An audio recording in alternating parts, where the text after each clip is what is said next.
از خانه که میخواد بره بیرون، بسم الله توکلت علی الله لا حول ولا قوة الا بالله. فرشته میگه که هدایت شدی، حفاظت شدی، کفایت شدی، شیطان از تو دور شد. اگر کسی در روز 100 بار بگه لا اله الا الله، از اون بهتر روی زمین کسی وجود نداره مگر یک نفر. اون یک نفر کسی که همتش بالاتر باشه 101 بار بگه فقط. یعنی قلم دست خودته،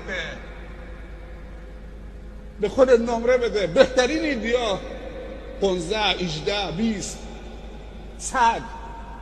گفته از اون کسی بهتر روی زمین نیست مگر کسی که 101 بار، یک بار همتش بلندتر باشه.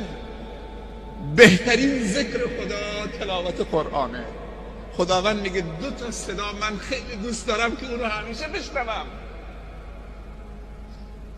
2 تا صداش دوست داشتنی ترین صداها نزد الله تبارک و تعالی است. یکی صدای بنده من هنگامی که با کلام منو یاد میکنه، تلاوت کلام من میکنه، و رتل القرآن ترتیلا. و یکی صدای آه و ناله و گریه و زاری بنده من که دست رو بلند میکنه بر گناهانش گریه میکنه، میگه یا رب یا رب یا رب.